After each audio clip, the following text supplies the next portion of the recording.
Hello, Manic Mercurian here, back with another birth chart reading. This one is for Friday, December 21st, 1984 at 4:38 p.m. in Seattle, Washington. And this person has Sun in Capricorn, Moon in Sagittarius, Cancer rising. And happy birthday, first of all. Coming up pretty quick here, and I think it's interesting that I'm doing this chart reading now just because I think all your birthday is a special time, of course. It's something we celebrate, but it's something that marks a new beginning of a new year for you. So it's a good time to re-examine things, especially in the the time just leading up to our birthdays. It's almost like in astrology, it's almost kind of like a mini death in a way. A lot of times we can be, almost die or parts of our lives can die and then we can be reborn again on our birthday in a way. We experience a cycle that continues from the day of our birth, of course. So naturally, this is a time to kind of examine things, maybe examine yourself, and then see, just reevaluate. Basically, it's a time of reflection, and then once we have processed that, it's time to begin anew again after our birthday. But at any rate, I'd be happy to look into your chart for you. It is interesting that you were born on the first day of Capricorn. So the sun is actually at 0 degrees Capricorn, the first degree of it. So you're barely into Capricorn. Some people would say you're a Capricorn or a Sagittarius cusp. But what's really important is that you have multiple planets in Sagittarius. So you have not only your moon there, but also Mercury and Uranus. Mercury and Uranus are actually conjunct there. And so really, in a lot of ways, you would almost relate more to Sagittarius than to Capricorn, for instance. Especially with your moon and your Mercury there, you would be much more upbeat and jovial than the average Capricorn, more spontaneous, impulsive, maybe even reckless at times. But you wouldn't be so focused on like planning things. Capricorns are very goal oriented, and you would still have some of the attributes of Capricorn. You do have your sun there still, so I'm not denying that whatsoever. You may still be goal oriented. However, at the same time, there's a lot of traits of Sagittarius bringing a lot of that warm, fiery energy. So you'd be very jovial, very easygoing, and you would like an adventure. That's something that all Sagittarius signs generally have in common. You want adventure, you want excitement, you want to have good times. You probably like a good party, etc. Sagittarius likes to enjoy itself for sure. It's one of the most fun-loving signs, I would say. Um, One common theme that I noticed though between Sun, Moon, and Rising is that this is one of the best setups for being some type of business owner or really a business owner because combining fire and earth, especially Sagittarius with Capricorn, Sagittarius being fire and Capricorn being earth, it really makes an invincible combination for achieving things in the physical world. And the reason for that is because Capricorn is so steadfast, it's a hard worker, it's not afraid to show up every day to get something done. It really wants to make sure that things are realistic and it carries things through. And then, so that's, of course, a good quality to have. But then you also have the Sagittarius energy, which is more idealistic. It's more of a dreamer, and you're more on the Sagittarius side again. I want to emphasize that you do lean toward the Sagittarius side of having these big dreams and big ideals. Um, so it's good that you can have all that. You can also have the charisma. Sagittarius is very charismatic. Capricorn can be charismatic, but it's in more of a respectable way or authoritative way. So you would have a little bit of that, but then you'd especially have some of the charm and easygoingness and warmth of the Sagittarius side of your personality. So all in all, you'd have a personality that's not only very marketable and good at being a leader. You are a Capricorn Sun, and even with these Sagittarius placements, that would definitely make you want to be a leader of some sort as well. So you have the leadership potential, you have the charisma, but also the authority that would come from the Capricorn Sun. You have the idealism and the inspiration, but also the dedication to carry out those big dreams. And then also, even the Cancer Rising is actually a really good placement to have for business owners because it makes you approachable. It means that you can market things very easily. People feel that you're familiar, even if they don't actually know you. So people some, they might just walk up to you and say, "Do I know you from somewhere?" And even if they're a complete stranger, it's just that you feel familiar already. So it's easy for people to let their guard down around you because you have this kind of easygoing charm about you. And again, that's really great for being a business owner. Cancer rising is also kind of like parental in a way. It can be very maternal, or it ends up being like Cancer kind of wants to run the family in a way, and so applying those traits to a business actually works pretty well. So Cancers can make really great managers a lot of the time. So that is just a common theme I've noticed throughout your chart here that I wanted to mention. But let's step back and just mention something kind of obvious. So you have all your planets on one side of your chart, and then the rising. Some people would call this an umbrella chart. So this is, of course, the top of the umbrella on the right side. It's like a sideways umbrella for you, and then the rising is forming the handle of the umbrella. So the rising is all by itself here. It's like this main point on its own, but then all your planets are clustered in these four signs of Scorpio, Sagittarius, Capricorn, and Aquarius. So on the one hand, you're very balanced when it comes to elementally. You know, you have Sun and Earth, Moon and fire, Mercury and fire, Venus and Mars and air, and then you do have the water with the Cancer ascendant, the Pisces midheaven, also Pluto and Saturn and Scorpio. So, I mean, so really you're pretty balanced elementally. Um, you have South Node in Scorpio as well, so bringing more water to the table. Um, so that would mean that you are well rounded in that sense. So, you know, you are a little bit emotional with the water, you're a little bit confident and outgoing with your fire, you're a little bit practical and pragmatic with the earth, and you're kind of light and detached with the air, especially in relationships because you have Venus and Mars there. Um, so that does make you kind of well rounded. However, at the same time, all the planets are clustered in the same part of the sky. So when you were born, all the planets had either just set, most of them had just set actually. Pluto, Saturn, Uranus, Mercury, Moon, and Sun, and Neptune had all just set, you know, within a couple hours. And then Jupiter, Venus, and Mars were about to set. They were setting in the sky. So that does have a lot of effects. It means that a lot of your personality is submerged. It's not visible. And you have Sun and Moon and Mercury and Uranus all in the sixth house, mostly in Sagittarius, and Neptune as well is in the sixth house. So these planets had all just set, and the sixth house is an interesting place. It makes for an interesting and unique person. However, I won't sugarcoat this, it is a very difficult house. The ancients would say it was a cursed or evil house, and it rules a lot of problematic themes for us. So it would make you very humble, very modest, and it would mean that you feel misunderstood, you know, oftentimes throughout your life. It can make you kind of shy, even, or you know, a little bit subdued. And it's interesting because these are all mostly your Sagittarius placements. So Sagittarius, which is so fiery and warm and charming, you would still have that Sagittarian charm and wit and that fun, happy-go-lucky nature. That would still be there, but it's sort of subdued being in the sixth house. It's something that you might not show with everyone, or um, you know, it's something that you might only show in certain circumstances when you're feeling comfortable, maybe. Um, let's see. Also, you have this interesting theme of being born just before a new moon. The moon is only 6 degrees before the sun. And it's interesting because the sun and the moon are clustered right around the galactic center. The galactic center is at 27 degrees Sagittarius.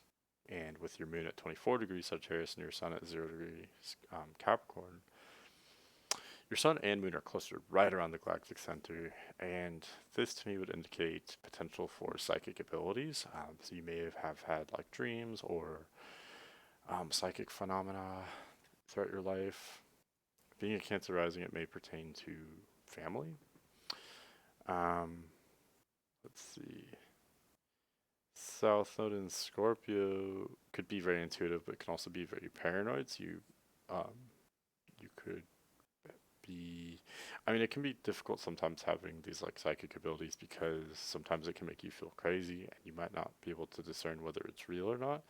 And the Scorpio South Node does bring a potential for some paranoia into the mix as well. So there is that, but let's see. But yeah, having being born just before a new moon, especially clustered around the galactic center, does indicate that potential for like spiritual awakening or psychic abilities, etc. And let's see what else here. So I don't know if I covered enough about your general personality, but generally speaking, um, you would be um, I guess I covered a lot of it. You'd be easygoing, warm and friendly, a little bit misunderstood, maybe subdued or shy, but at the same time having that kind of charisma about you. You'd be very likable, and I, I mean, the business owner theme is um, pretty clear. Even if you're not literally a business owner, you would need some type of career that allows you some autonomy to do your own thing, or or like I said, being a manager of some sort, because you like to manage things and project into the future. Capricorn and Sagittarius and Cancer to some extent, they're all kind of focused on building a future. They all are thinking far ahead.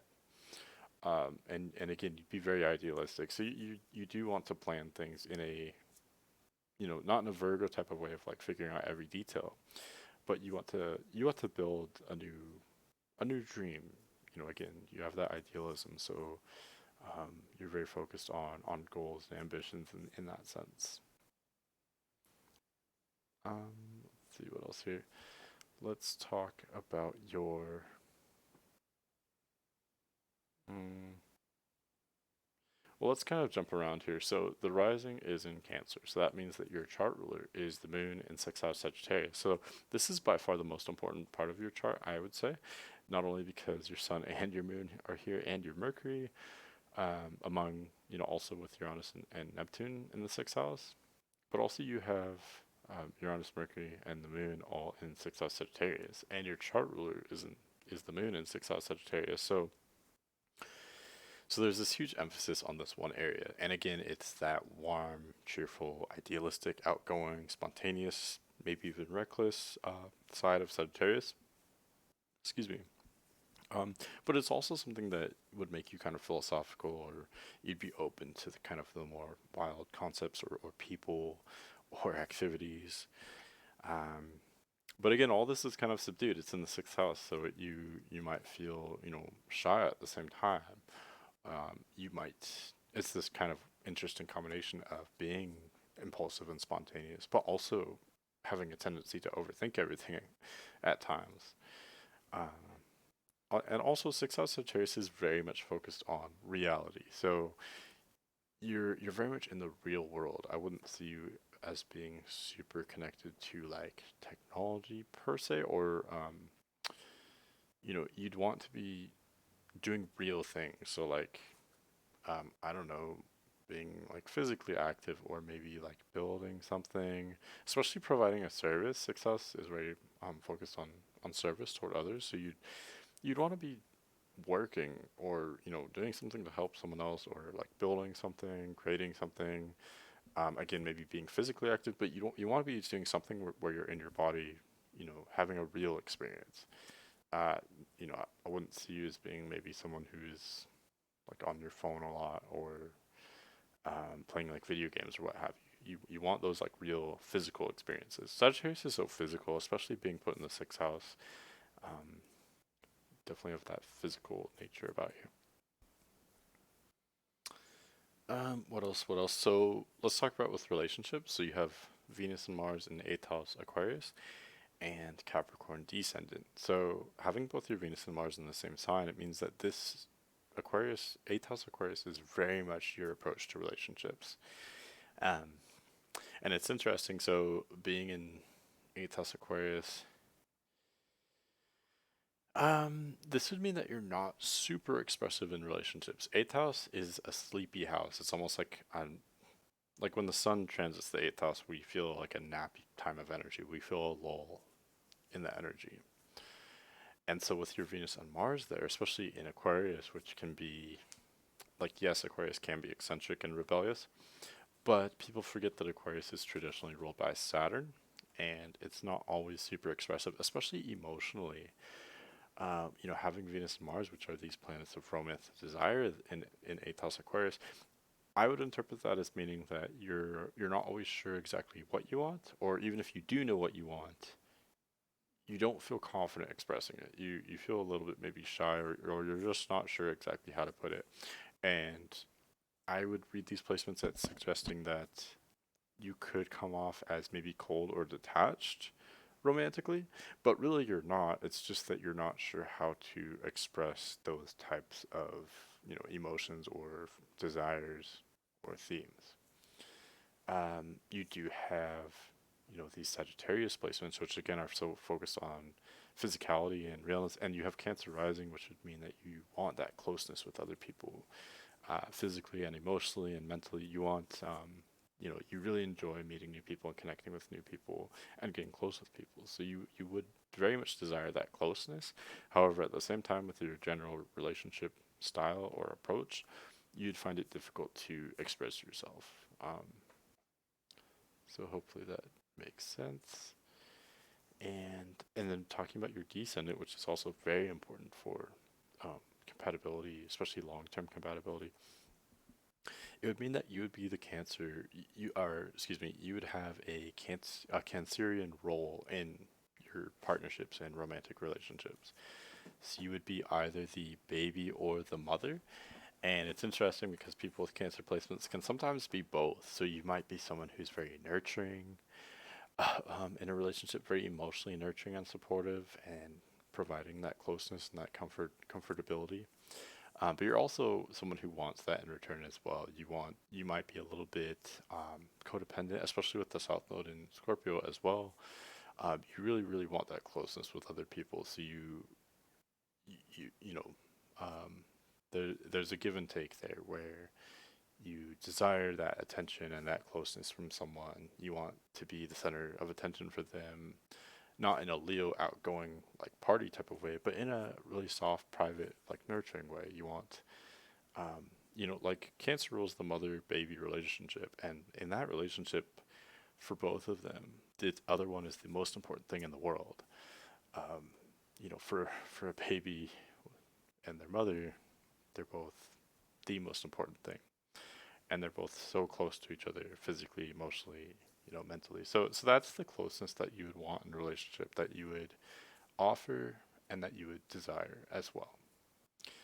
And Sagittarius kind of goes with this, surprisingly, in certain ways, because with Sagittarius, you do feel very deeply. You're very passionate, and and Sagittarius wants the best.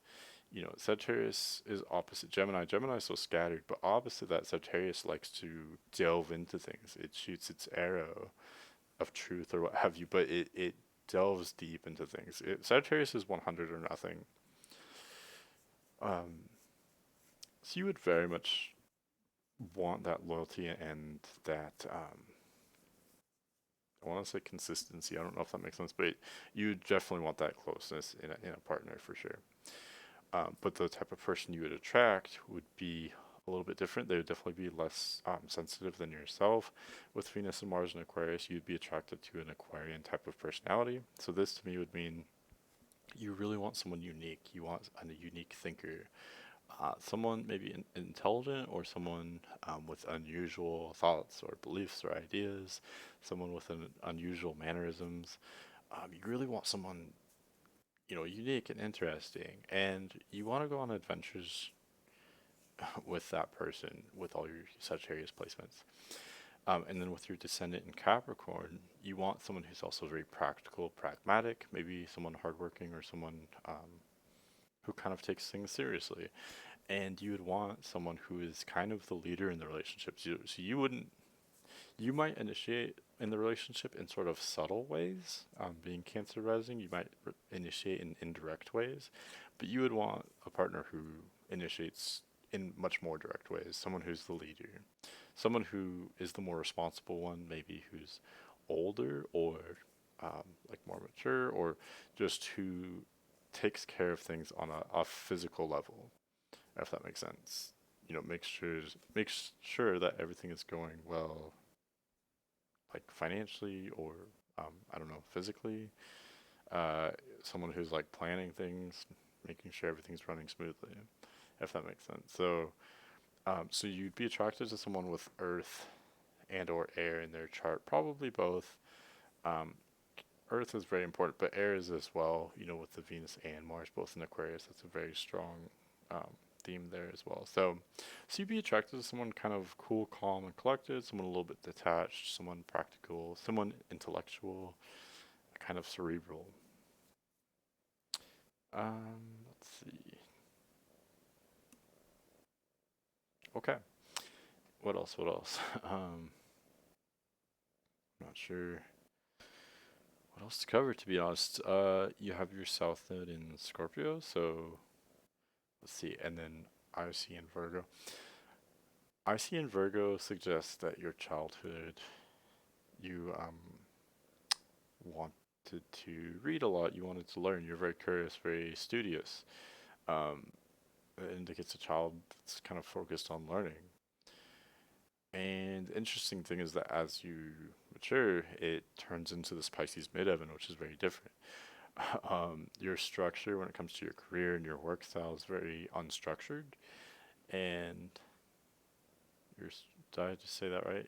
I meant your style when it comes to your career and your job is very unstructured. But it's something that is more sensitive, and again, this would also be a placement that would make you very approachable and familiar to other people, because you would seem openly sensitive, sort of at work. You'd be someone who listens to other people and picks up on vibes, or little. You'd be very observant, I guess, and you could be a little bit aloof or hard to understand, maybe unclear, but definitely receptive and a good listener at work, if that makes sense. Um, oh, to kind of go along with this, you have Neptune conjunct the Sun. This would create kind of some kind of like mystery to your persona, so people might not always understand you. Again, you have all these placements in the sixth house, so you might not be super easily understood. Um, with Neptune conjunct the Sun, your appearance may change dramatically throughout your life. Your mannerisms might change dramatically. Even your body could change dramatically throughout your life. And with Neptune conjunct the Sun, it's almost like it would kind of make it hard for you to understand yourself, and it could make it hard for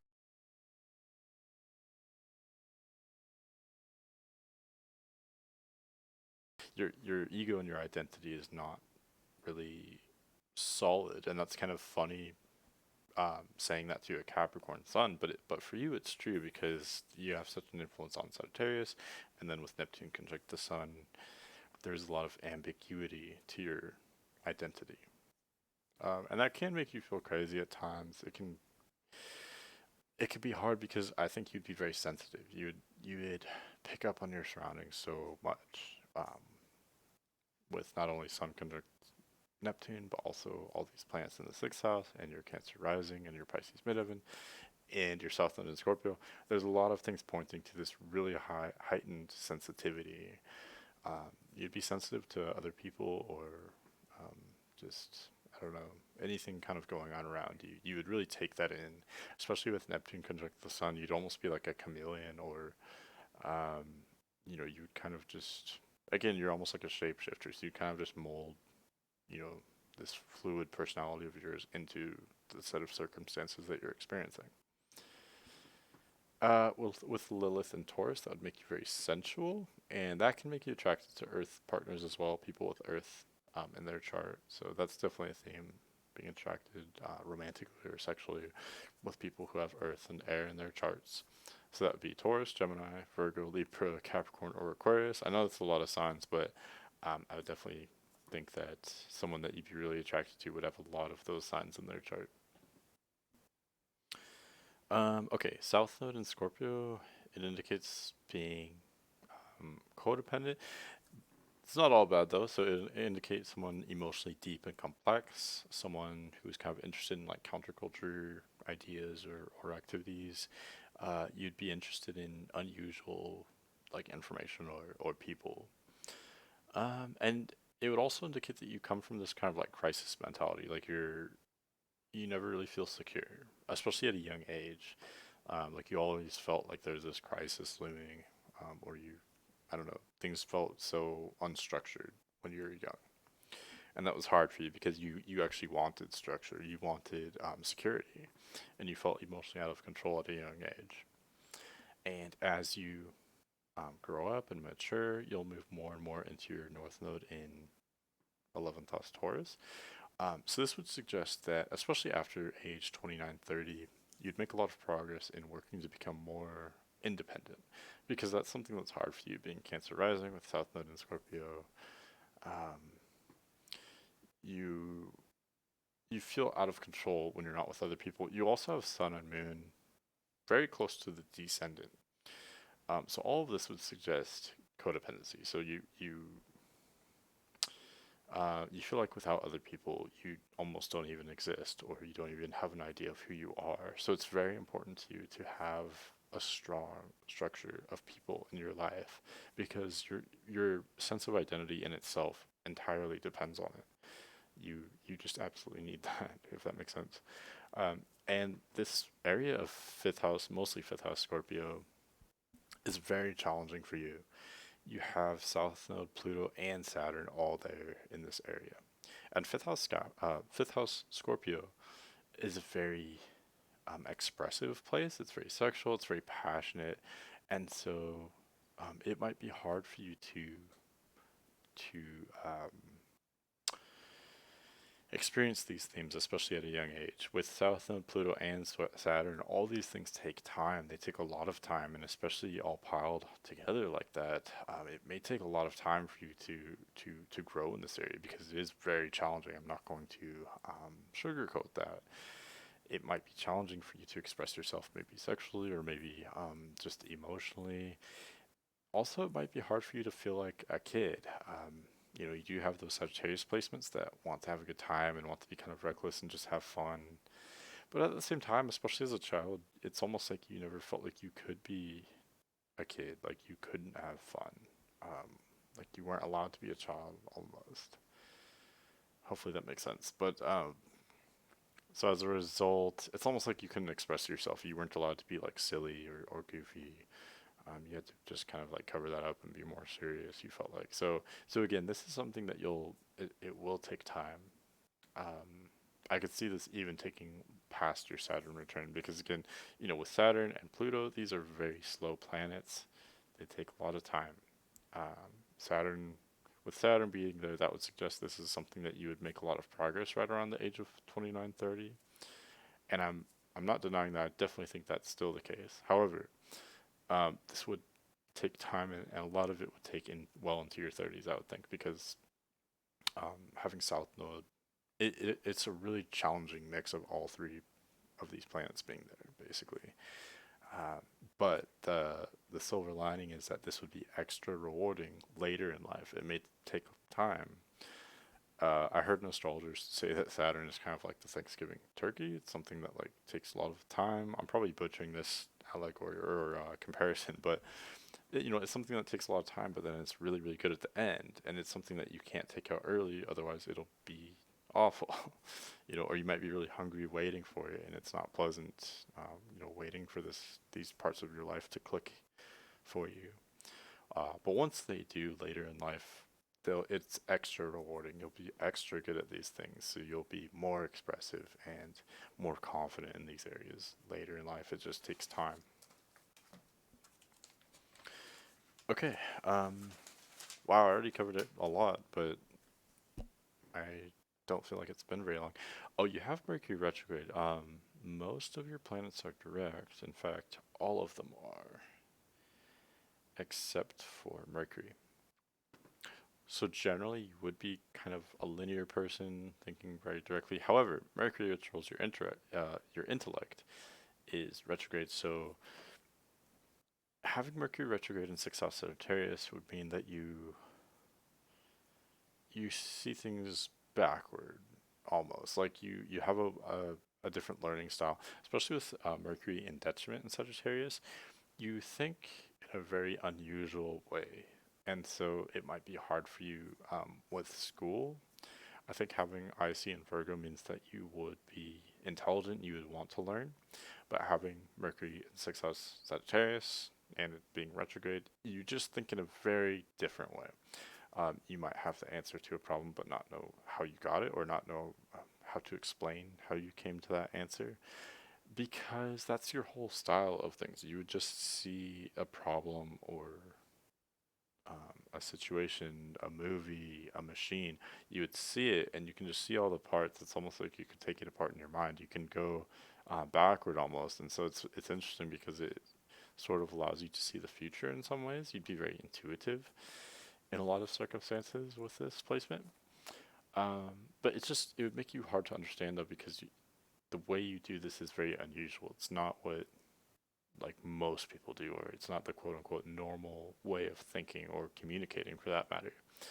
I also think this would indicate a potential learning disability or a speech impediment. And again, it's not that you're not smart or anything like that at all. It's just that you think in a very unique way. And in fact, this could be a placement of like genius because you have such a unique way of learning and describing things or understanding things that it can actually be of great value because it can be something that no one else has. So, yes, it can be very challenging, but this to me is a um, very valuable placement, I guess. It's something that would be very challenging, especially at a young age, something that you have to work at. But again, this too can be extra rewarding as well. Okay, and let's see. Jupiter in the seventh house indicates you have really good luck when you're working a partnership, a team. Again, that just highlights this emphasis on, you really need other people to be healthy and happy. Of course, that applies to anyone, but this is especially true for you. Um, and it's interesting because you have Capricorn and Sun, but there's a lot of placements in your chart which contradict the normal Capricorn themes. Capricorn is usually more solitary, but you may have some of those traits, but generally speaking, you very much want to be close with other people. Um, I don't see you as being super outgoing, but you do want those really close friendships or family to feel whole within yourself. And something that's kind of interesting. So, let's see here. Jupiter rules over much of your personality since you have so many Sagittarius placements and Jupiter rules Sagittarius. But then Jupiter is in fall in Capricorn, so it's debilitated. So this can be very challenging. And this too, a lot of themes in your chart I'm noticing are especially difficult early on, but are very rewarding later in life. So I think with your chart, you're a late bloomer. All this takes time for you.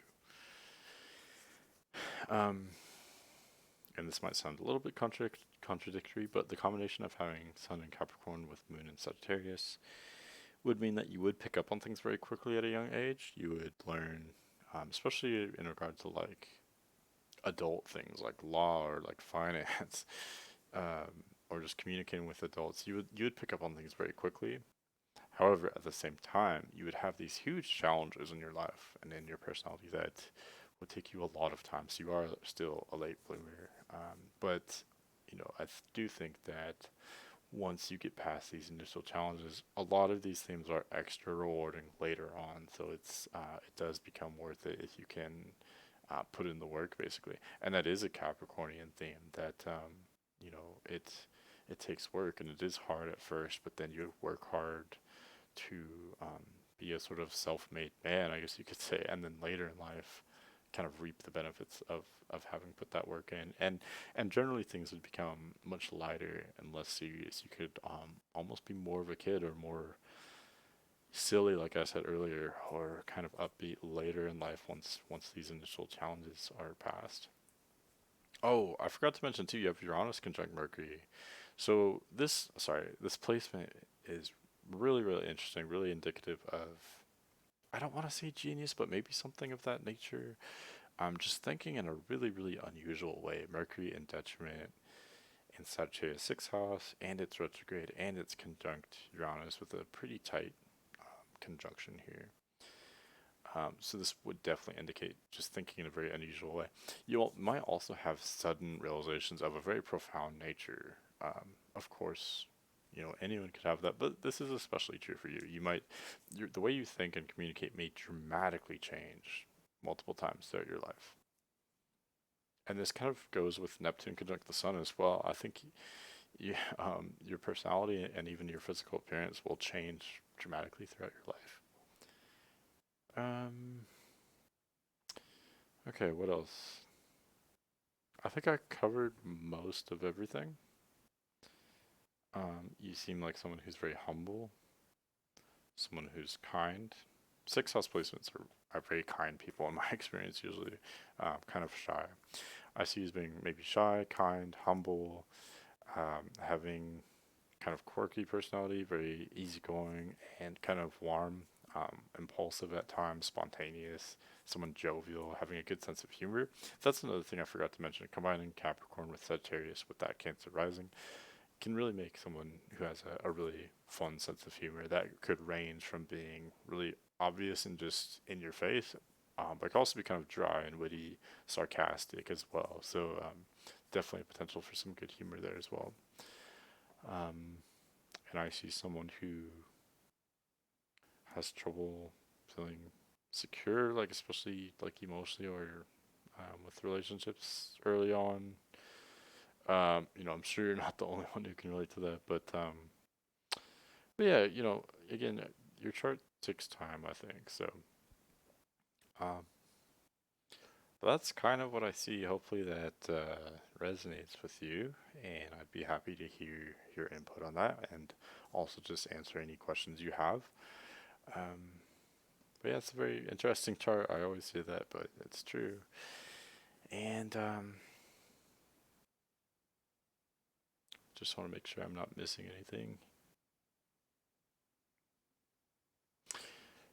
One little tidbit that I'll just throw in there as well. So with Mars and Aquarius, it would indicate that you fight for the group. So it's almost like it's almost kind of a strange Mars placement to have because you might not stand up for yourself very naturally. That might not naturally occur to you how to do that exactly. Um, because you want to be accepted by others. You want to be part of a group or a community.